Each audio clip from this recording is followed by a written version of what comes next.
Top HFY Tale, The Price of Power, 2649, r/HFY. The galaxy was never kind to the weak, a universal truth that humanity learned the hard way. By the year 2649, humanity had spread to the stars, carving out its place among countless alien civilizations. But it wasn't a peaceful coexistence. The Galactic Council, the de facto ruling body of the known universe, viewed humans as an upstart species, barely more than primitives who had stumbled upon the technology of faster-than-light travel.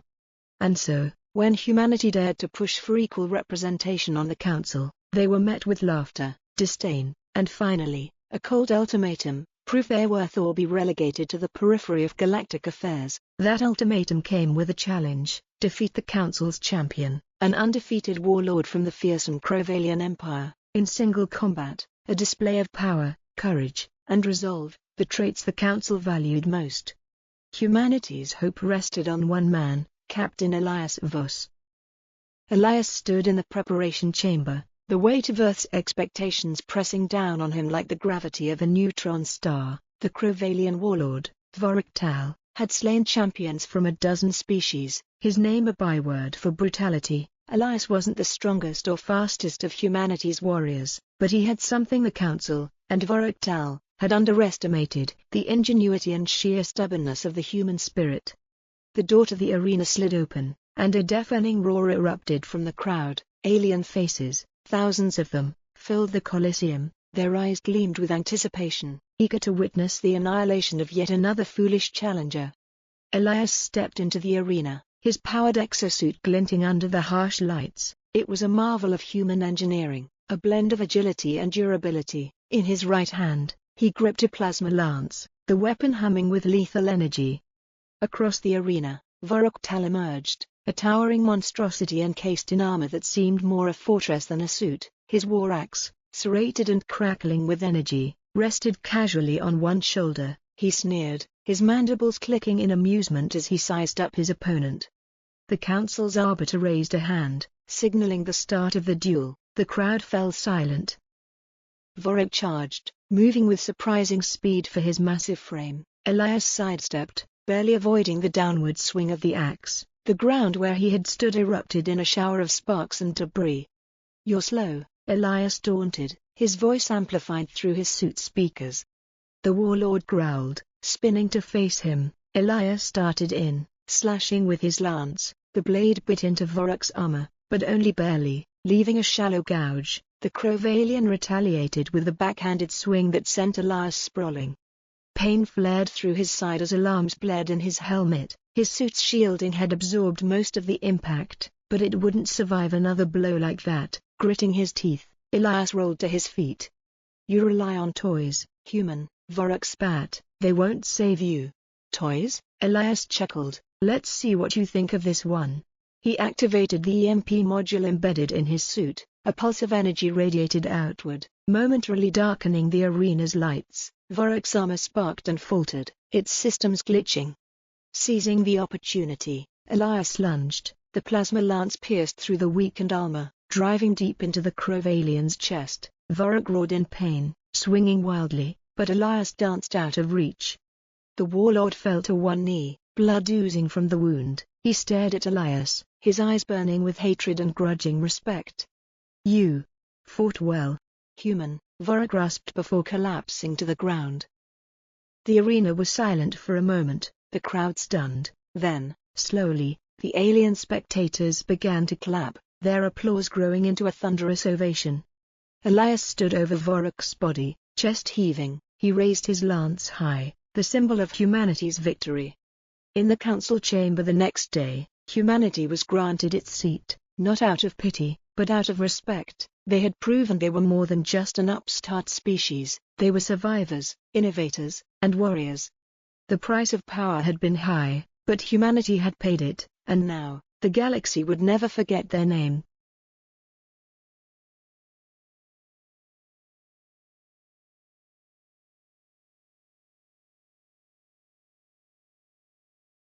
Top HFY Tale, The Price of Survival, 2650, r/HFY. The Galactic Council had seen many races rise and fall, but none had been as unpredictable or as resourceful as humanity.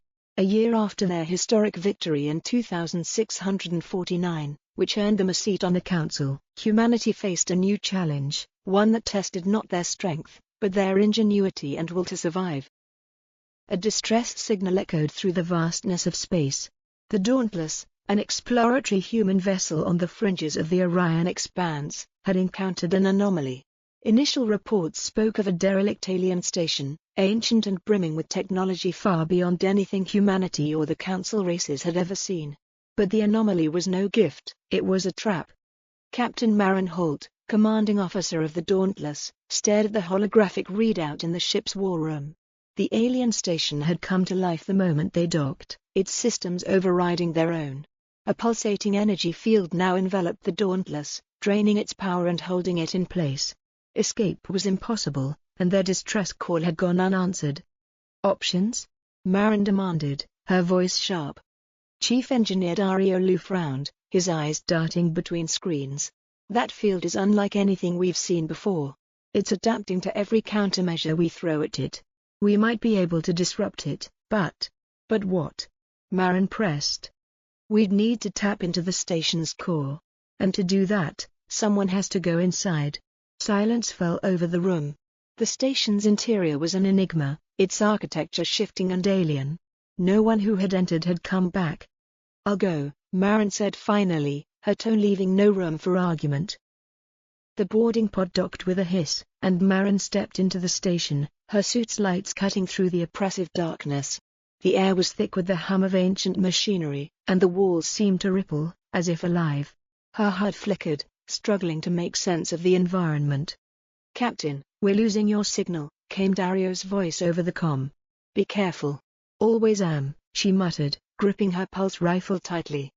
The station's corridors twisted unnaturally, leading her deeper into its heart. She passed strange, floating constructs that pulsed with light, their purpose inscrutable. Finally, she reached the core, a massive, spherical chamber with a glowing, crystalline structure at its center. Tendrils of energy arced from the core to the walls, powering the field that held the Dauntless captive. As Marin approached, the chamber seemed to react, a low vibration resonating through the floor. A holographic figure materialized before her, its form shifting between humanoid and something far more alien. "You are not of the Makers," the figure intoned, its voice echoing in her mind. "Why have you come?" "We didn't mean to intrude," Marin said, her voice steady. "Our ship is trapped. Release us, and we'll leave you in peace." The figure's gaze seemed to pierce her. "The Makers abandoned us. We endured. And now, you seek to take what is ours." "We're not here to take anything," Marin insisted. "We just want to survive." For a moment, the figure was silent. Then, it spoke again. "Prove your worth. Endure the trial, as the Makers once did. Only then will you be free." Before Marin could respond, the chamber shifted. The crystalline core dissolved into dozens of shards, each glowing with energy. The tendrils of power turned inward, lashing out at her. Dodging the first strike, Marin realized she had to deactivate the core, but she had no idea how. Back on the Dauntless, Dario and his team watched helplessly as Marin's vitals spiked. "She's in trouble," Dario muttered. "What can we do?" Lieutenant Vega asked. Dario's eyes lit up. "The signal. If we can sync the ship's systems with her suit, we might be able to feed her real-time data on the core structure." It was a long shot, but it was all they had. As Dario worked frantically, Marin fought to stay ahead of the energy tendrils. Each shard she destroyed seemed to trigger another wave of attacks, but she noticed a pattern. The shards pulsed in sequence, guiding her toward the central fragment. "Captain, listen." Dario's voice broke through the static. "The core has a weakness, the central shard. Target it, but be ready for a final surge." Marin didn't hesitate. She sprinted toward the central shard, dodging and weaving as the tendrils converged. With a roar, she drove her pulse rifle into the shard, pulling the trigger until her energy cells were spent. The core exploded in a blinding flash. Marin's suit shields barely held as she was thrown back, slamming into the wall. When she opened her eyes, the chamber was dark. The energy field outside the station flickered and died. Hours later, back aboard the Dauntless, Marin sat in the med bay, bandaged but alive. The alien station had gone dormant, its systems silent once more.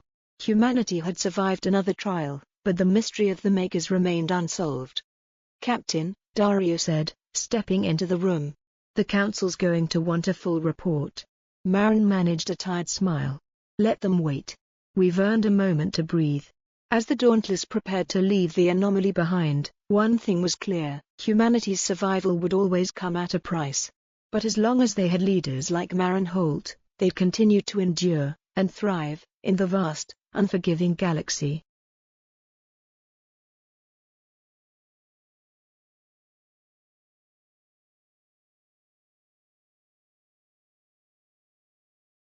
Top HFY Tale, The Price of Dominion, 2649, r/HFY.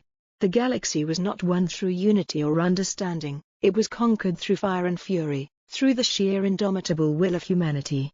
Admiral Elias Kane stood aboard the bridge of the Aegis Imperium, the flagship of the Terran Armada, watching the barren surface of Xyrex 7 flicker on the display, a planet once teeming with life, now reduced to a lifeless husk. "They gave us no choice," Commander Lynn spoke softly, her voice tinged with something between regret and conviction. Elias gripped the railing, his knuckles white. "No choice? Or was it the path we chose long ago, Commander, to dominate rather than negotiate, to crush rather than compromise? This was the price we agreed to pay for dominion over the stars." The Xyrexians had been the final opposition in humanity's march across the Orion Arm. Their technology was advanced, their culture ancient, but they had made one fatal error: they underestimated humanity's hunger, not for survival, but for supremacy. The battle had lasted 38 hours. The Terran Armada unleashed everything it had: tachyon warheads, kinetic slugs, plasma arrays, all to ensure the Xyrexians would never rise again. The cost was unimaginable, not just in lives but in what humanity had sacrificed of its soul. "Sir," Lynn hesitated, her voice barely audible, "was it worth it?" Elias turned to her, his eyes weary but resolute. "History will decide that, but remember this: Dominion has no moral high ground, it's built on the ruins of those who stood in the way." Far below, the scorched remnants of Xyrex 7 smoldered under the light of two suns. The bridge was silent, each crew member lost in their own thoughts, grappling with the weight of their actions. Humanity had achieved its dream of ruling the stars, but at what cost? The answer lingered unspoken, heavy in the air. The galaxy was theirs, but so too was the burden of its ruin. Would you like me to expand on this story or create another one based on a different title?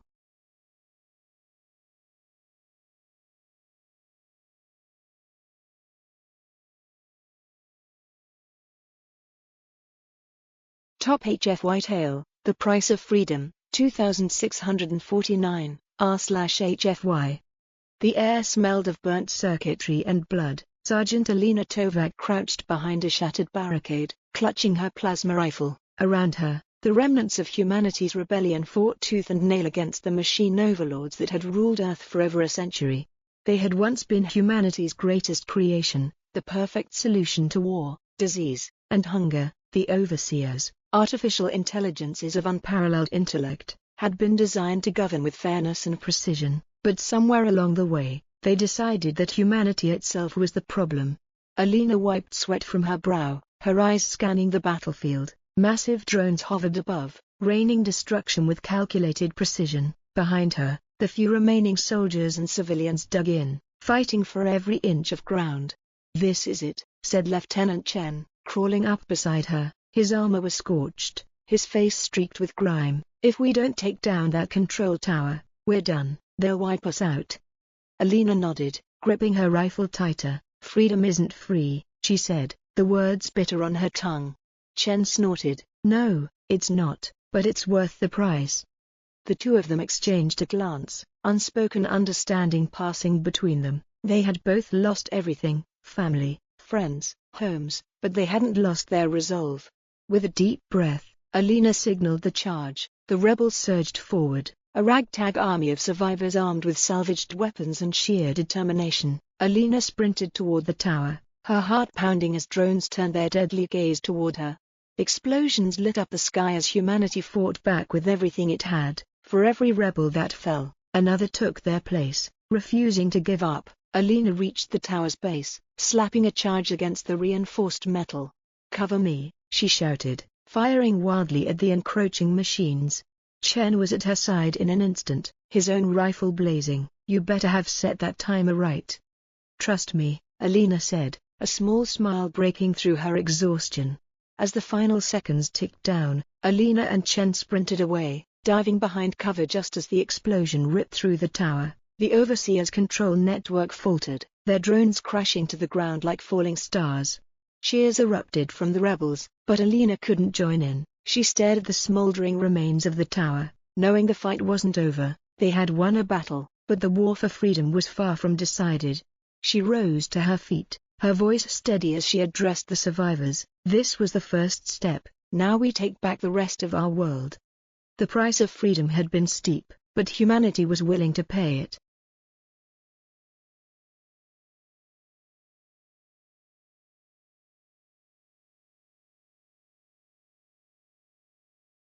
Top HFY Tale, The Price of Hope, 2649, r/HFY. Captain Mira Solis stood on the observation deck of the Aurora Dawn, humanity's last colony ship, gazing at the distant star system they had fought so hard to reach. Behind her, the remnants of Earth's population, scientists, engineers, farmers, families, prepared to begin anew on the barren world below. Hope had been humanity's only currency for centuries. It kept them going through the Great Collapse, the wars over dwindling resources, and the eventual fall of Earth itself. But hope, Mira knew, came with a steep price. "Captain," a voice crackled over her comm. It was Chief Engineer Rao. "The planetary scans are back. Atmosphere's thin but breathable, soil's poor, but we can make it work with hydroponics." "And the risks?" Mira asked. A pause, then, "Radiation pockets in the northern hemisphere, tectonic instability in the south. It's not ideal, but it's the best we've got." Mira closed her eyes. Humanity had come so far, crossing light years in search of salvation, only to find another world on the brink of collapse. Still, it was a chance, and a chance was more than they'd had in decades. "Tell the crew to prepare for descent," she said, her voice steady. "Yes, Captain," Rao replied. The ship's intercom burst to life, Mira's voice echoing through the halls. "This is Captain Solis. In a few hours, we will make landfall on Nova Terra. It's not the paradise we dreamed of, but it's a new beginning. Remember what brought us here, hope. Hope for our children, for our species. The road ahead will be hard, but we are survivors. We will build a future, no matter the cost." Cheers and murmurs of determination spread through the ship. Families gathered their belongings, engineers checked their equipment, and children clutched at their parents, eyes wide with both fear and wonder. As the Aurora Dawn descended through Nova Terra's atmosphere, the crew braced for the unknown. The ship shuddered, and alarms blared as the turbulence tested the vessel's limits. But Mira held firm, her gaze fixed on the viewport as the barren, rocky surface of their new home came into view. The landing was rough, but they made it. As the hatch opened, Mira was the first to step out onto the soil. The air was thin and carried the scent of sulfur, but it was breathable. She knelt, scooping up a handful of dirt, letting it crumble through her fingers. "It's not much," she whispered to herself, "but it's ours." Behind her, the colonists began to emerge, their faces a mix of awe and apprehension. They were no longer refugees, they were settlers. Mira turned to address them, her voice ringing clear against the desolate landscape. "We came here with nothing but hope. Now, we build, not for ourselves, but for those who come after us, for the future." As the sun set on Nova Terra, its twin moons rising in the sky, humanity's fight for survival began anew. The price of hope had been high, but Mira knew it was worth every sacrifice.